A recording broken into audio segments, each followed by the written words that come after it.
प्रिय साथियों, आप सभी का हमारे YouTube चैनल पर हार्दिक स्वागत है। जैसा कि आपने देखा इस कथा संवाद में, जब एक वीर सैनिक से परीक्षा देने के लिए कहा गया तो वह उसका सिर चकरा गया, वह मुर्गी नहीं काट सका। इस स्थिति में मास्टर साहब ने उसको एक थप्पड़ जोर से दिया है और वह उमड़ घुमड़ कर गिर पड़ा है ना। तो इस जोर से थप्पड़ पड़ा, इससे कुछ सीख मिली और मास्टर साहब पुनः उसको प्रयास करते हैं कि वह जो है परीक्षा में सफल हो। आइए देखिए, आगे संवाद को बढ़ाते हैं। उठो रणवीर, मास्टर जी ने डपट कर कहा। रणवीर उठा और बोझिल त्रस्त आंखों से मास्टर जी की ओर देखने लगा और उन्होंने मुर्गी का पैर अपने दाएं बूट के नीचे दबाया। मुर्गी की आंखें पहले से मुनने लगीं। मास्टर जी ने उसका गला अपने बाएं हाथ में लिया और छुरी को केवल एक ही बार उसके गले पर फेर दिया। खून की धार फूट पड़ी। कुछ ही बूंदें मास्टर जी के बाएं हाथ पर पड़ी थीं, पर मास्टर जी ने मुर्गी को छोड़ा नहीं। मुर्गी का सिर तो अलग होकर उनकी बूट के पास ही पड़ा था, लेकिन मास्टर जी बाएं हाथ से उसकी गर्दन की नली को नीचे की ओर दबाए रहे। सफ़ेद सी नली बाहर आने के लिए उछल रही थी, जिससे मास्टर जी ने अपने बाएं हाथ के अंगूठे से दबाए हुए थे। मुर्गी का सारा शरीर कांप रहा था। मास्टर जी जोर से बोले। मास्टर जी जोर से नली को दबाए रहे और कुछ ही देर के बाद मुर्गी का बदन स्थिर हो गया और खून से सने मुट्ठी भर पंख रणवीर के सामने पड़े रह गए। मास्टर जी ने मुर्गी को एक ओर फेंक दिया और उठकर खड़े हो गए। अंदर से एक और मुर्गी ले आओ, उन्होंने गोरखा से कहा। तभी उन्होंने देखा कि रणवीर ने वहीं बैठे बैठे कह कर दी है और दोनों हाथों से अपना सिर पकड़े बैठा हाँफ रहा है। मास्टर जी का मन हुआ कि एक थप्पड़ रसीद कर दें, पर चुप खड़े रहे। थोड़ी देर तक चुपचाप खड़े रहने के बाद धीमी आवाज़ में बोले, एक और अवसर तुम्हें दिया जाता है। 5 मिनट तुम्हें और दिए जाते हैं। इस बीच भी अगर तुम इसे नहीं काट पाए तो तुम्हें दीक्षा नहीं दी जाएगी। और मास्टर जी घूमकर कोठरी के अंदर चले गए। 5 मिनट बाद जब देवव्रत जी कोठरी से बाहर आए तो एक मुर्गी दीवार के पास छटपटा रही थी और खून के छींटे उड़ रहे थे। रणवीर अपना दायां हाथ घुटनों के बीच दबाए बैठा था, जिसे देखकर मास्टर जी समझ गए कि मुर्गी ने हाथ पर चोट मारी है और रणवीर केवल उसे जख्मी कर पाया है, उसकी गर्दन पूरी तरह से काट नहीं पाया। रणवीर बड़ी कठिनाई से मुर्गी को दबोच पाया था और जैसे तैसे उसकी हिलती गर्दन पर ही छुरा चला दिया था और फिर खून निकलता देखकर ही रणवीर ने उसे छोड़ दिया। मुर्गी बार बार जमीन पर से उछल रही थी, एक एक गज ऊंची उछलती और नीचे गिरने पर उसके पंख और भी बिखर से जाते और गर्दन में से रिश्ते खून से ज़मीन पर एक और चित्ता पड़ जाता था और मुर्गी फिर से उछलती और खून के छींटे उड़ने लगते। पर रणवीर परीक्षा में उत्तीर्ण हो गया था। उठो रणवीर, मास्टर जी ने कहा और पास आने पर रणवीर की पीठ थपथपा दी। शाबाश, तुम में दृढ़ता है, संकल्प शक्ति है। भले ही हाथ में ताकत अधिक नहीं है, तुम दीक्षा के अधिकारी हो। कहते हुए मास्टर जी जमीन की ओर झुके और पत्थर की सिल पर पड़े खून से अपनी उंगली भिगोकर रणवीर के माथे पर खून का टीका लगा दिया। रणवीर अभी भी बेसुध सा खड़ा था, उसका सिर अभी भी चकरा रहा था, लेकिन अर्धचेतन में भी मास्टर जी का वाक्य सुनकर उसे संतोष हुआ। और इस प्रकार से जो रणवीर नामक सैनिक है वह क्या बनता है, सैनिक का पद धारण करता है, अर्थात उनका देवव्रत जी का शिष्य बनता है। जैसे बहुत सारी परीक्षाएं होती हैं, तो देवव्रत जी ने भी अपनी कमेटी में किसी को शामिल करने के लिए, अपनी सेना को मंडली में शामिल करने के लिए ये परीक्षा दे रखी है कि तुम्हें क्या करना है, खून करना है। है ना। खून किसका करना है, मतलब बलि देनी है, तो मुर्गी की बलि दिलाई गई है।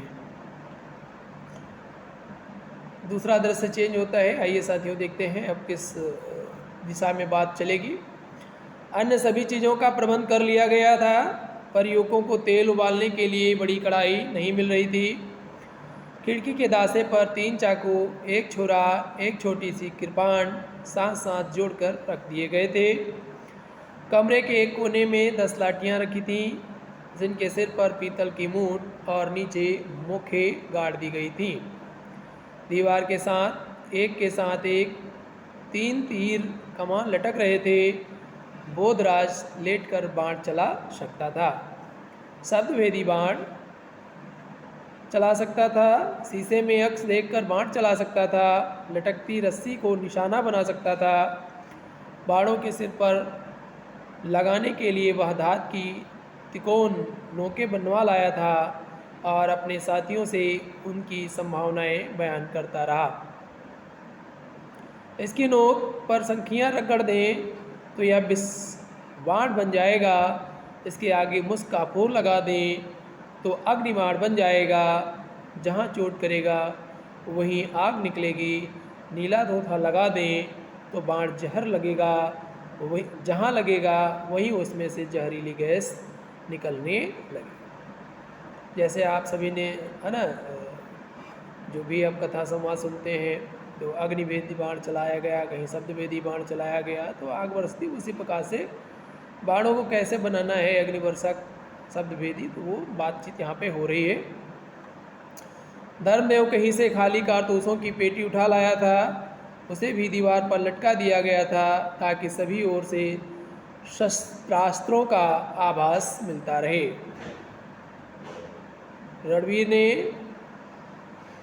कमरे के अंदर ही दरवाजे के ऊपर बड़े बड़े अक्षरों में शस्त्रागार शब्द लिखा दिया था। यहाँ पर आप अपने युद्ध का सामान एकत्रित करते हैं, उसे शस्त्रागार कहते हैं। जैसे आपके घरों में यहाँ पर लाठी डंडा, असलहा, है ना, जो भी चीज़ें, असलहा मतलब अब जिनके घर में भाई लाइसेंसी है वही रखेंगे, जिनके घर में नहीं है तो वो तो ना ही रखें, नहीं तो फिर जान ही रहे हो पुलिस प्रशासन डंडा कर देगी, है ना। पर वानप्रस्थ जी ने तेल के विषय में जो आदेश भेजा था उसे अभी तक क्रियान्वित नहीं किया जा सका था। युवक संघ के सदस्यों में से किसी के भी घर में इतनी बड़ी कढ़ाई नहीं थी जिसमें इतना ज़्यादा तेल या कनस्तर भर तेल क्या किया जा सके, गर्म किया जा सके, जिसमें पूरा एक कनस्तर तेल उबाला जा सके। यूँ तो कनस्तर मुहैया कर लिया गया जो एक और दीवार के साथ रखा था। इसके लिए सभी युवकों ने 4-4 आने जमा किए थे और बाकी कुछ पैसे बाद में अदा करने का वचन देकर कनस्तर पंसारी की दुकान से उठा लाए थे। तेल की कढ़ाई मंदिर में भी नहीं थी जहाँ आए दिन सहभोज हुआ करती। साथियों, वो समय है, मुसीबत की टाइम है, लेकिन इतनी बड़ी कढ़ाई भी नहीं है कि तेल को गर्म किया जा सके। तभी संगठन के नायक बोधराज को एक विचार सूझा। कढ़ाई हलवाई की दुकान पर से लाई जा सकती है, पर उसकी दुकान पर ताला चढ़ा है।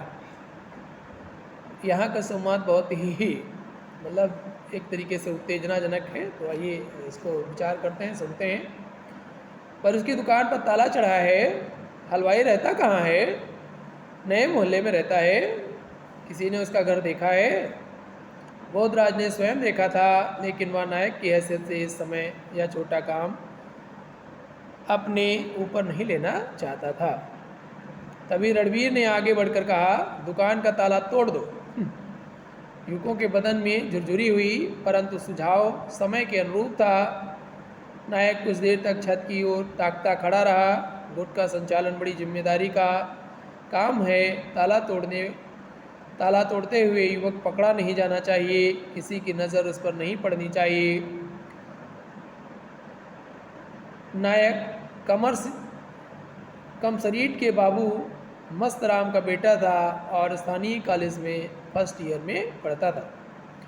मंडली में यही एक युवक था जो 2 जेबों वाली फौजी कमीज़ पहनता था। हाँ, ताला तोड़ दो, मगर यह काम छिपकर करना होगा। कौन ताला तोड़ने जाएगा? अभी सवाल खड़ा हो गया कमेटी के सामने कि ताला तोड़ने कौन जाएगा। मैं जाऊंगा, रणवीर ने आगे बढ़कर कहा। नायक ने रणवीर को सिर से पांव तक देखा और सिर हिला दिया। तुम्हारा कद छोटा है, ना ना ना, ताला ऊपर को लगा होगा तो तुम्हारा हाथ भी नहीं पहुंचेगा। नहीं, ताला नीचे लगा है, मैंने देखा है, मैंने कई बार देखा है। रणवीर अपनी जिद करता है। रणवीर बहुत बढ़ चढ़ कर बात करता था। नायक को अखरता था, पर लड़का चुस्त भी था, बहुत तेज दौड़ता था, हर काम फुर्ती से करता था। इसमें अनुशासन की कमी थी। नायक मन ही मन जानता था कि रणवीर जैसे भी होगा कढ़ाई ले आएगा, लेकिन वह लापरवाही बरत सकता है, कहीं कोई भूल भी कर सकता है जिससे मंडली के लिए खतरा पैदा हो सकता है। तुम और धर्मदेव दोनों जाओ। और फिर वह अपना विचार करता है कि उसे अकेला न भेज करके 2 लोगों के साथ भेजा जाएगा। तुम और धर्मदेव दोनों जाओ। नायक ने अपना निर्णय दिया, लेकिन ध्यान रहे किसी को पता न चल पाए कि तुम ताला तोड़कर कढ़ाई लाए हो। और उस वक्त जाओ जब सड़क खाली हो, और दोनों एक साथ नहीं जाओ, अलग अलग जाओ। चौराहा पार करने पर ही नाली के बाईं ओर हलवाई की दुकान थी। दुकान के पीछे ही रणवीर को कुछ हिलता नज़र आया। उसे हलवाई की सफ़ेद पगड़ी नज़र आई। तो इसका मतलब है कि हलवाई आ गया है और दुकान खोलने जा रहा है। पर हलवाई वहीं पर दुकान के पीछे डोल रहा था। क्या बात है? हलवाई वहाँ पर खड़ा क्या कर रहा है? क्या यह हलवाई ही है या कोई और आदमी? कोई म्लेच्छ उसकी दुकान लूटने तो नहीं चला आया है? रणवीर ने ध्यान से देखा, हलवाई ही था, अपनी दुकान का पिछला दरवाज़ा खोल रहा था। सड़क खाली थी। इस समय सड़क यूँ भी खाली रहती थी, कोई इक्का दुक्का खोमचे वाला आ जाए तो आ जाए, या कभी इक्का दुक्का तांगा। इस सड़क पर केवल शाम के वक्त ही रौनक होती थी। दोनों युवक बारी बारी से सड़क पार कर गए। तुम उसे बातों में लगा लेना, मैं अंदर से कढ़ाई उठा लाऊंगा, रणवीर ने कहा। इसकी ज़रूरत ही नहीं होगी, वह हमारा हिंदू भाई है, अपने आप दे देगा। मैं उससे कढ़ाई मांगूंगा, तू नहीं मांगना। चल बे चल बौने, तू अपने को समझता क्या है? पीछे की ओर से दोनों युवक दुकान की ओर बढ़े। दुकान का दरवाज़ा खुला था, पर हलवाई बाहर नहीं खड़ा था। वह ज़रूर अंदर चला गया होगा। सड़क के किनारे रहते हुए भी दुकान के अंदर अंधेरा था। तेल और घी और मैल से चीकट तख्तों पर मक्खियाँ भिनभिना रही थीं। दुकान के अंदर से समोसों की बू आ रही थी। रणवीर ने अंदर से झांक कर देखा। क्या है? अंदर से आवाज़ आई। आज दुकान बंद है। दोनों युवक अंदर दाखिल हो गए। एक ओर को खड़ा हलवाई मैदे का टीन बोरी में उड़ेल रहा था। दरवाजे के बाहर सहसा किसी का चेहरा देखकर ठिठक गया था। आओ आओ, हलवाई ने मुस्कुरा कर कहा। आज कुछ भी नहीं बनाया है, मैंने सोचा थोड़ी रसद निकाल कर घर लेता जाऊं। शहर की हवा अच्छी नहीं है। बेटा, तुम्हें भी घर बैठना चाहिए, बाहर नहीं घूमना चाहिए। उठा लो वह कढ़ाई, रणवीर ने धर्मदेव को हुक्म दिया। और ज़बरदस्ती उठा रहा है कढ़ाई। उठा लो वह कढ़ाई, रणवीर ने धर्मदेव को हुक्म दिया। धर्मदेव पिछली दीवार के साथ लगी कढ़ाइयों की ओर बढ़ा। जात की रक्षा के लिए कढ़ाई ले जाई जा रही है, संकट समाप्त होने पर लौटा दी जाएगी। बात हलवाई की समझ में नहीं आई। क्या बात है? कौन हो तुम? किस लिए कढ़ाई की ज़रूरत पड़ गई है? क्या कोई शादी ब्याह है?